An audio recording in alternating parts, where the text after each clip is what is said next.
Oke guys, selanjutnya kita masuk pada sesi pemasangan karbu. Ini sangat penting ya. Sangat penting.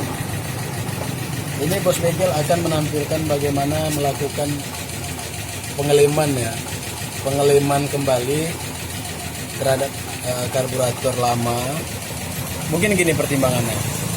Oh, kita bisa tidak melakukan pengeleman, tapi dengan catatan kita melakukan pergantian spare part, termasuk karet packing pada karbu ini.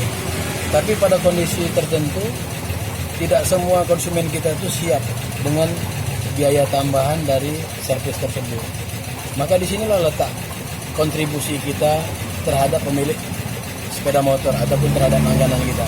Bagaimana kita memberikan pelayanan terbaik tanpa mengganti alat. Saya rasa itulah tujuan kita. Berpikir keras, bekerja keras untuk memberikan terbaik kemanfaatan kita terhadap langganan kita. Jadi pertanyaan selanjutnya, untuk singkat katanya, bagaimana cara pengelimannya agar tidak terjadi kebocoran? Ini saya akan tunjukkan ya teman-teman sekalian. Ini cara saya, cara bos bengkel motor ya. Tapi ini bukan berarti cara baku yang mutlak 100% benar. Bisa juga teman-teman dapatkan referensi lain ya, cara pengeliman yang lain dari teman-teman yang lain, juga dari jenis lem yang dipakai. Tapi saya kali ini menggunakan lem gasket karet seperti biasa. Saya seperti biasa pengeliman karet ya, seperti lazimnya seperti biasa. Kita tidak melakukan pengeliman setelah karet pemasangan teman-teman, tapi kita membubuhi lem terdahulu, lem ya, pada paret dinding packing secara tipis ya teman-teman ya. Kita tarik seperti tali seperti ini, tipis, tidak di bagian dalamnya teman-teman ya, tapi di bagian luar dari karet, tidak di bagian dalam tapi di bagian luar. Ini supaya apa? Ketika pemasangan itu pemasangan karbu ini nanti, maka akan terjadi press ya, press pemasangan. Ketika baut kita lakukan penguncian, maka kita pastikan bahwa lem tidak masuk ke tengah atau tidak terurai ke tengah bagian karburator, supaya bagian-bagian lem itu nantinya tidak kalau itu terbuang ataupun ikut ke tengah karbu, dia malah bisa menjadi masalah setelah servis, terjadi penyumbatan. Jadi kita gunakan lem di bagian luarnya saja ya teman-teman ya, luarnya saja. Nah, ini kita biarkan kering sebentar ya, kita biarkan kering. Selanjutnya kita mulai ini ya, pasang karbu seperti biasa. Dari aturannya seperti ini.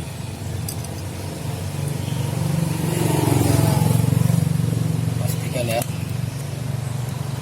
kunci.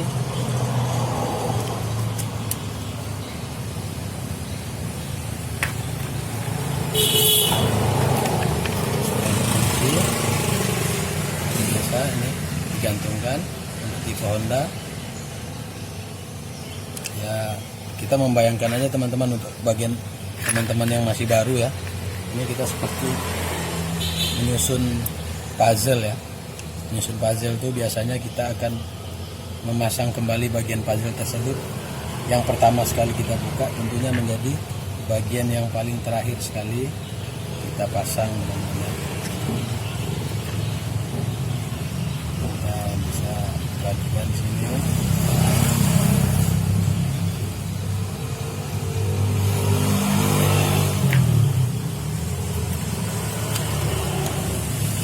Seperti ini teman-teman ya. Oke, setelahnya baik, kita lihat sini di bagian yang kita lem tadi. Tidak lupa kita pastikan kembali karet-karet gasketnya terpasang semua. Tuh, kita kembalikan seperti biasa. Oke, nah setelah pengeleman kita pastikan ya teman-teman ya, ini. Oke, selesai begitu. Jadi kita tidak melakukan pengeleman di atas gasket teman-teman. Itu nggak kita lakukan. Karena apa? Kita menghindari supaya sisa-sisa lem tidak masuk ke dalam ruang bensin yang nantinya akan terbakar oleh mesin. Dan itu sisa-sisa karet biasanya ketika melalui saluran slow jet dan main jet ini akan terjadi penyumbatan. Malah bisa jadi beberapa saat kemudian atau setelah penyerpisan bisa seminggu kemudian atau motor kembali tidak nyaman. Nah, itu kita hindari ya teman-teman ya. Ini cara pengeleman saya rasa praktek sekali ini sangat bagus ya teman-teman ya, karena kita menggunakan karburator lama.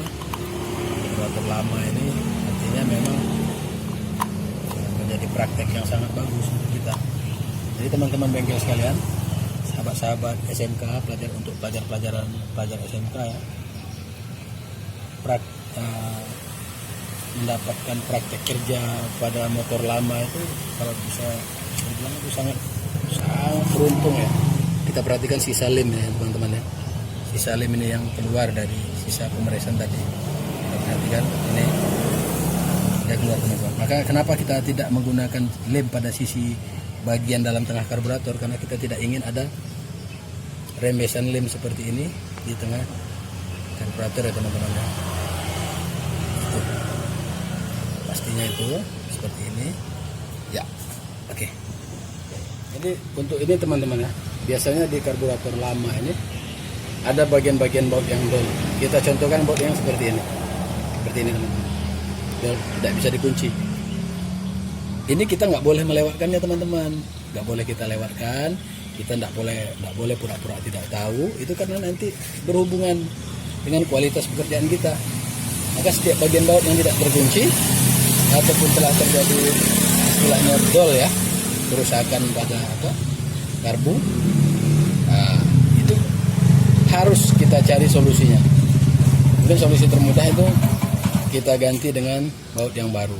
Karena kalau kita pasang dengan baut yang lama, maka caranya bagaimana teman-teman? Kita cukup mencari ukuran baut yang lebih panjang sedikit, yang lebih panjang. Ini seperti ini.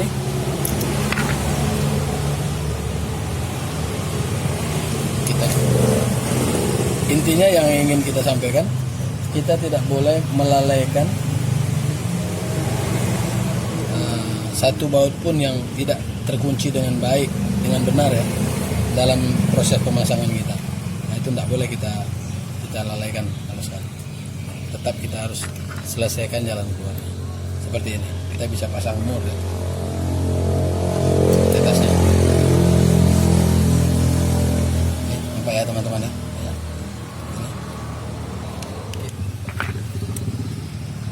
Untuk ukuran minyak ya teman-teman ya, kita perhatikan di pilot jet ya, di bagian pilot jet atau di jarum minyak ini kita buka aja, nggak usah perlu ragu. Di bagian-bagian seperti ini kan, dalam pembersihan ini kan ini terlewat ya teman-teman. Ini bisa dikatakan terlewat. Jadi kita tetap jangan sampai ada yang terlewat, harus kita bersihkan.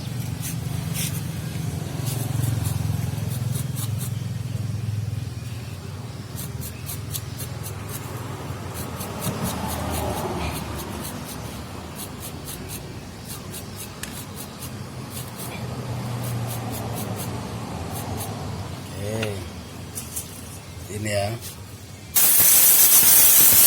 teman-teman, kita tidak membiasakan membersihkan korosi itu dengan amplas, karena tanpa kita sadari amplas tersebut sebenarnya ikut berpotensi besar mengikis dari bagian jarum. Tapi ketika kita menggunakan bungkus kawat, itu potensi mengikisnya sangat kecil. Kita nggak menggunakan amplas.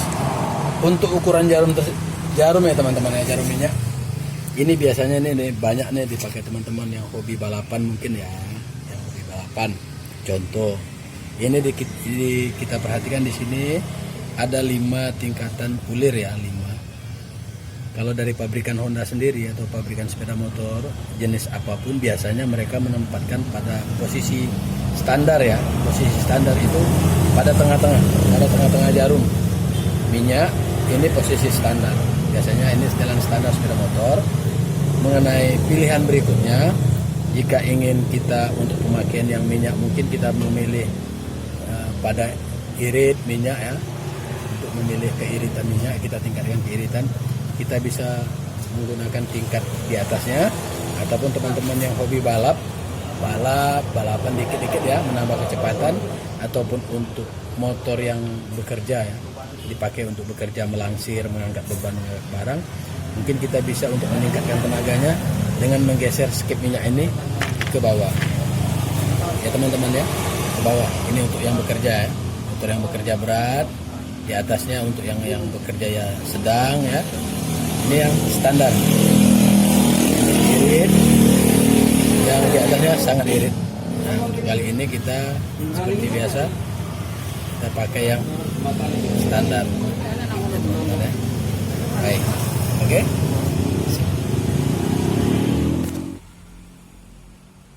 Baik ya teman-teman ya.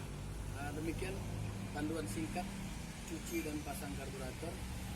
Mungkin untuk kesempurnaannya teman-teman bisa praktekkan langsung di rumah. Ciao, assalamualaikum warahmatullahi wabarakatuh.